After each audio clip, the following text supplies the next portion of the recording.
Okay, now today we start with clauses.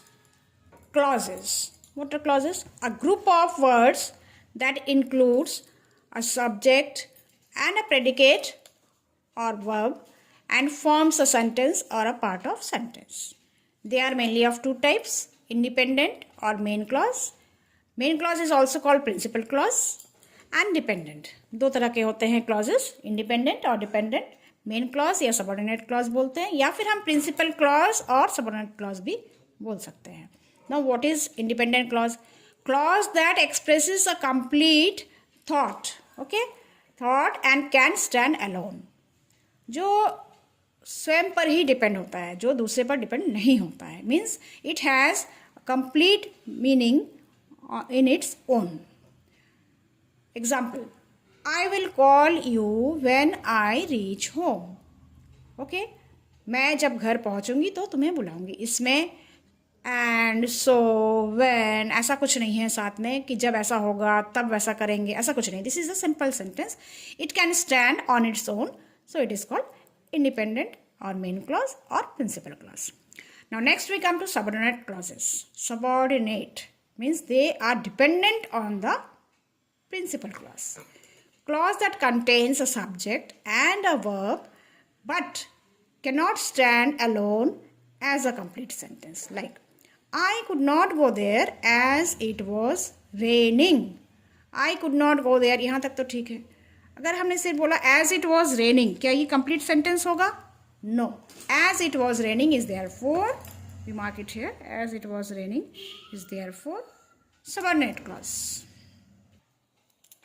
Now, types of dependent clauses. How many types are there? Noun clause, adjective clause, adverb clause, coordinate, and some more are there. We will study.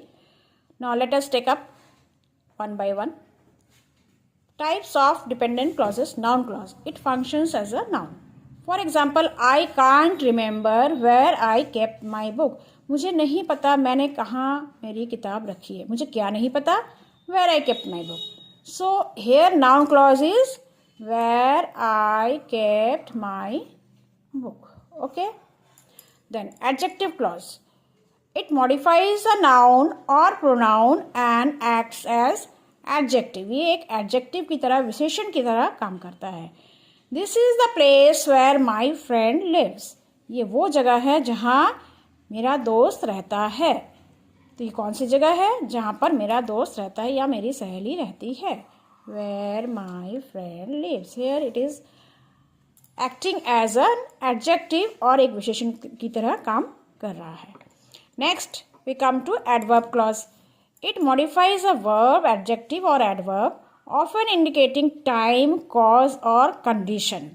इसमें time किस समय काम हो रहा है, cause कारण क्या है, condition क्या है, ये इसमें specific तरीके से indicate किया जाता है. Okay, for example, when it rains, I stay inside. जब बारिश होती है तो मैं अंदर ही रहता हूँ. कब अंदर रहता हूँ? When it rains. Okay, when it rains, so we mark it. When it rains, this is adverb clause. Next is coordinate clause. What happens here? An independent clause connected to another by a coordinating conjunction. Like and, but और mainly use होते हैं. और भी काफ़ी use होते हैं, काफ़ी सारे words. Yet, nor, either or, neither nor, as well as. For example, Rashmi passed but her brother fail. इसमें दोनों अलग अलग वाक्य हैं जो स्वयं पर डिपेंड रह सकते हैं. They are independent ones. Rashmi passed, ये भी सेपरेट अपनी जगह पर कंप्लीट सेंटेंस है. एंड हर ब्रदर फेल्ड, ये भी कंप्लीट सेंटेंस है. इन दोनों को हमने जोड़ दिया बट से, तो ये हो गया हमारा coordinate clause. Similarly, she did not study yet she passed. उसने पढ़ाई नहीं की फिर भी वो पास हो गई. तो यहाँ पर अगर हम देखें, she did not study, this is a complete sentence. अगर हमने कहा शी पास्ड, ये भी कंप्लीट सेंटेंस है. लेकिन दोनों को जोड़ देंगे कंजंक्शन के द्वारा तो ये बन जाएगा कोऑर्डिनेट क्लॉज, और we can say coordinate sentence also. Next we come to conditional clause, a type of subordinate clause expressing a condition using mainly if, unless. If you study, you will pass. अगर तुम पढ़ाई करोगे तो तुम पास हो जाओगे. Next example, if it rains I will take an umbrella. अगर बारिश होती है तो मैं एक छाता ले लूँगा.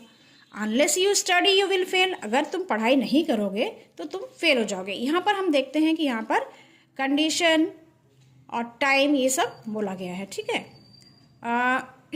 लाइक इफ़, यहाँ पर हो जाएगा if you study.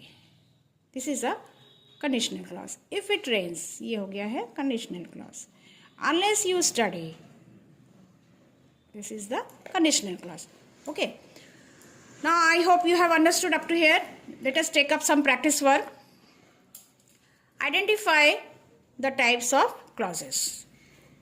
Like, first one is, I know that he is honest. Adjective clause, adverb clause, noun clause, principal clause. इसमें से कौन सा है ये? Think. I know that he is honest. That he is honest होगा यहाँ पर clause. कौन सा होगा यहाँ पर? ये हो जाएगा मुझे पता है. क्या पता है? तो ये हमारा हो जाएगा noun clause. Identify the clause. He will succeed if he works hard. Noun clause, adjective clause, adverb clause of condition और principal clause. He will succeed if he works hard. अगर वो मेहनत करेगा तो वह पास हो जाएगा. तो यहाँ पर हो जाएगा ये adverb clause of condition. Now let us take up more sentences, a few more sentences. Like, which of the following is an adjective clause? Here we have to find out. Some sentences are given. We have to find out, indicate which one is an adjective clause. Which one has an adjective clause. I know what he did. She laughed when I fell. This is the boy who won the prize. He works hard to succeed. ठीक है. इसमें से कौन सा होगा adjective clause जहाँ विशेषण की तरह काम कर रहा है ना. You just think over. इसमें से हो जाएगा this is the boy who won the prize. वो ये लड़का है या ये वो लड़का है जिसने प्राइज जीता है. तो यहाँ विशेषता किसकी बताई जा रही है? बॉय की. ठीक है. बॉय की विशेषता हमने बताई. So it is adjective clause. Now next we come to which option contains a noun clause. जिसमें नाउन क्लॉज है. खूब ध्यान से देखिएगा. ये the man is rich. I don't know where he lives. He ran fast as he could. This is the place where I visited. तो इसमें कौन सा नाउन क्लॉज हो जाएगा? आई डोंट नो, मुझे नहीं पता. क्या नहीं पता? Where he lives. तो this is the noun clause. Then identify the adverb clause. He will come when the rain stops. ये पूरा सेंटेंस है. इसमें से कौन सा पोर्शन एडवर्ब क्लॉज है? He will come. The rain stops when the rain stops. When the rain stops. This is the adverb clause. So we will tick mark here. This is the adverb clause. Okay. This is adverb clause. I hope you have understood till this. Now let us wait for some more MCQs based on CTET paper. We will revise previous year's CTET papers also. So be with me. Till then, bye bye.